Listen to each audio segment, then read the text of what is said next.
जल्द से जल्द हमला कर सकता है। अभी जयशंकर ने ये बोला है कि अगर फिर हमारे साथ कुछ ऐसा हुआ तो हम दोबारा पाकिस्तान पे अटैक करेंगे।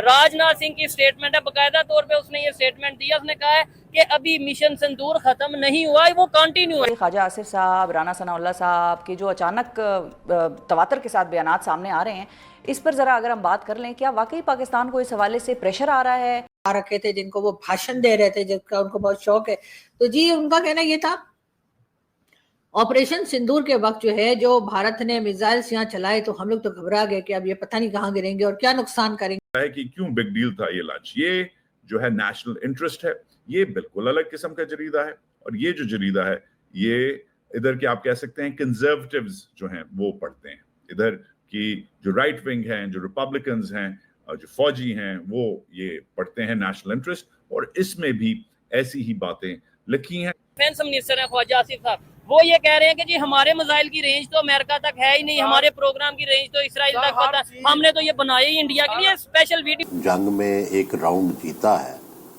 डेफिनेटली देखे इक्तसादी तौर पर हम इंडिया से पीछे हैं, दिफाई बजट में हम पीछे हैं, टेक्नोलॉजी में हम पीछे हैं, लेकिन हमने सिर्फ अपनी जरूरतमंदी से, अपनी बहादुरी से और अपनी एक रेजिलियंस जो है उसकी वजह से हमने उनको मात दे दी है। के खिलाफ ये साजिश बिल्ड हो रही है और इंडिया अपने आप को तैयार कर रहा है पाकिस्तान के खिलाफ जंग करने के लिए। 2014 तक पाकिस्तान और भारत का एक खौफनाक तसादुम हो जाएगा। लेकिन उसी वक्त चमत्कार हुआ, उसी वक्त जाहिर है कि एक कह लीजिए कि जो हमारे जिन समझ लीजिए, भूत समझ लीजिए या फरिश्ते समझ लीजिए, गैबी ताकत, जी हाँ, एक ऐसी ताकत, एक ऐसी पावर जो दिखाई नहीं देती।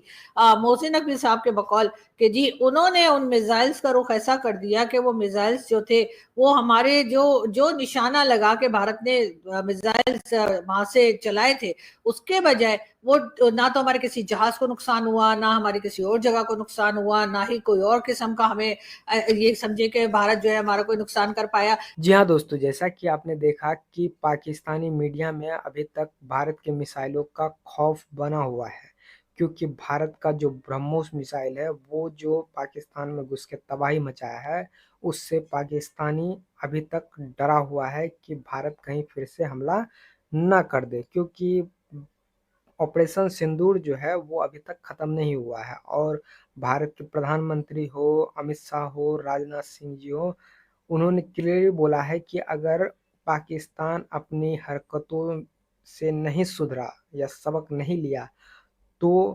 पाकिस्तान का कोई भी कोना इन आतंकियों के लिए सुरक्षित नहीं है, वहां घुस के मारेंगे। तो अभी भी डर का माहौल पाकिस्तानी मीडिया और लाल टोपी, क्योंकि लाल टोपी भी बहुत कुदकता है, लेकिन वो भी जब भी भारत यहाँ से स्ट्राइक करता है या ब्रह्मोस मिसाइल मारता है तो वो भी दुबक के कहीं घुस जाता है, उसका अलग ही थ्योरी ऊपर ही चलता रहता है। ठीक है, तो अभी भी पाकिस्तान में डर का माहौल भारत के मिसाइलों का बना हुआ है, इसी वजह से वो मारा फिर रहा है। और समझिए तो सऊदी हो, अमेरिका हो, या फिर उसका अभी जो दोस्त बना हुआ है, अभी क्या पहले से ही है, ये तुर्की हो, अभी एक दो और है, चाइना भी उसका समझिए तो यार बना हुआ है, क्योंकि पाकिस्तान में अभी देखिएगा तो सबसे ज़्यादा 70 से 80% मिसाइल जो है वो चाइना का ही है, जो भारत ने फुस कर दिया।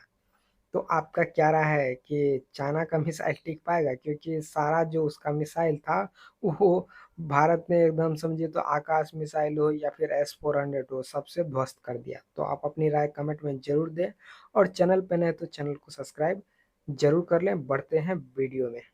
और ये सुपर पावर कॉन्फ्लिक्ट सिनेरियो होगा, इसमें चाइना और अमेरिका भी शामिल हो जाएंगे, एक तसादुम होगा। पाकिस्तान का सारा जो मशरकी हिस्सा है दरिया सिंध के मशरक में, वो तबाह हो जाएगा, बड़े बड़े शहरों से हमारी माइग्रेशन होंगी, भारत भी तबाह होगा। लेकिन पाकिस्तान सरवाइव सिर्फ इसलिए करेगा कि पाकिस्तान ने आने वाले वक्तों के लिए स्ट्रेटेजिक रिजर्व बनाए थे on the west side of Indus, specially air force ने। वो एक हाइपोथेटिकल सिनेरियो था, लेकिन बेस्ड ऑन रियलिस्टिक जियोपॉलिटिक्स। वो मैंने सारी आर्मी और आईएसआई को उस वक्त भेजा था, जनरल मुशर्रफ को भी दिया था मैंने। और उस सिनेरियो के मुताबिक पाकिस्तान में जिस तरह इंसर्जेंसीज होनी थी, बगावतें बर्पा करवानी थी दुश्मन ने, मुक्ति बानी स्टाइल की, बल्कि वो मिसाइल जो थे वो कभी आगे गिर गए, कभी पीछे गिर गए, कभी यहाँ गिर गए, कभी वहां गिर गए। मुझे समझ नहीं आ रही कि भारत से जो लोग मिसाइल चला रहे थे या जो लोग मिसाइल्स के एक्सपर्ट्स हैं उन्होंने क्या देखकर मिसाइल चलाए थे, और फिर ये कि ये गैबी ताकत जिसका जिक्र मोहसिन नकवी साहब कर रहे हैं वो कौन था? क्या वो ऋतिक रोशन की मूवी जादू टाइप का कोई था कि जो नजर नहीं आ रहा था और उठा उठा के या इशारे से जो है वो मिसाइल्स को कहीं का कहीं ले गया? लेकिन उसके साथ ही उन्होंने एक दूसरा भी अपना मोहसिन साहब ने एक दूसरी बात भी की। उन्होंने कहा जी इसके साथ एक चीज और हुई है, और वो ये कि जो मिसाइल्स पाकिस्तान ने चलाए तो जी कुछ देर के बाद, यानी मिसाइल चलाने के बाद इनको पता लगा या इन्होंने सोचा कि ऐसा ना हो कि जो पॉपुलेशन है वहां की या जो सिविलियन है वहां पे भारत में उन्हें कोई नुकसान ना हो, तो वहां पर भी जो यानी कि जो लोग कह लीजिए जो उनके साथ जो बता रहे हैं कि फरिश्ते थे कि भूत थे कि पता नहीं कौन थे, जिन थे, तो इसलिए कि कई लोग आपको पता है जिनों का भी चैनल चलाते हैं, तो जिन भी हो सकते हैं। तो बंदरगाह इंडिया को दिया और वहां से रा और मुसाद ने ऑपरेट करके अफगानिस्तान के साथ, टर्की के साथ, अफगानिस्तान के साथ नहीं हुआ, लेकिन चले सर मेरी बात सुने, वो इख्तलाफा खत्म हो गए हैं। अच्छा। अब वो जो लड़ाई झगड़े वाला सीन नहीं है, सिर्फ पाकिस्तानी फौज, अभी 13 फौजी हमारे शहीद हुए हैं पाकिस्तानी इलाके में हुए हैं। अच्छा, आपने पाकिस्तानियों ने मारे हैं, टीटीपी ने हमला किया और उसको भी जो सपोर्ट कर रही है, रा कर रही है। जिहाद हमारा जो है ना पावर है। अच्छा, जिहाद नहीं रुकना चाहिए, बस मैं ये चीज का जिहाद अगर हमारी पावर है तो ये हमारे, अभी आपको पता है, ये मैं बड़ी ऑथेंटिक बात कर रहा हूँ कि बैन है जिहादी ऑर्गेनाइजेशंस पाकिस्तान में, बैन है। तो यानी हमने अपनी पावर भी बैन कर दी है। ये हाफिज सईद बैन, ये बैन, वो बैन, वो मजबूर क्या? पर मोहसिन साहब का कहना ये है कि जी एक गैबी ताकत जो है ना वो आई और उसने वो मिसाइल जो पाकिस्तान ने चलाए थे और उसके बाद चलाने के बाद पाकिस्तान ने कहा ये तो गलत हो गया, ये डायरेक्शन हमें कोई और रखनी चाहिए थी। यानी चलाने से पहले नहीं सोचा, चलाने के बाद सोच रहे हैं कि अब क्या करें। तो जाहिर है मिसाइल तो चल जाता है तो चल जाता है, आपको पता है उसकी डायरेक्शन कैसे चेंज हो। तो अब उन्होंने जी वो जो गैबी ताकत आई, यानी जो इनविजिबल किस्म की एक मदद आई, उसने आके जी उन मिसाइल्स को जो है ना उनके जो रुखते वो बदल दिया और ऐसा किया, उनकी डायरेक्शन ऐसी कर दी कि वो जाकर जो है वो भारत में जहां जहां पर उनका जो मिलिट्री का सामान रखा था या चाहे उन्होंने कोई टैंक में अगर कोई फ्यूल वगैरह रखा था कुछ था, तो वहां जाके ढस ढस ढस लग गया। यानी ये बातें आप समझें कि हमारे होम मिनिस्टर साहब कर रहे हैं बैठ के। अब जाहिर होम मिनिस्टर साहब ऐसी बातें नहीं करेंगे तो फिर ये कैसे होगा, इसलिए कि आप तो जानते हैं कि हमारे तो फील्ड मार्शल साहब और हमारे आर्मी चीफ और हमारे सारे लोग जो है वो इसी किस्म की बातें करते हैं जो कि कहीं ना कहीं पे वो एक रिलीजियस टच। मोदी आया ना तो सिर्फ कागजों की हद तक अदादोशुमार का हेर फेर की वजह से इंडिया को सुपर पावर और पाकिस्तान को टीचर मुल्क बना देते थे। इन्होंने कहा कि पाकिस्तानी आर्मी चीफ जो है वो मुल्क से भाग गया और वजीर आजम जो है अरेस्ट हो गया, ये हो गया, ये सारा अपना, ये सिर्फ इंडिया ने हाइट क्रिएट की हुई है।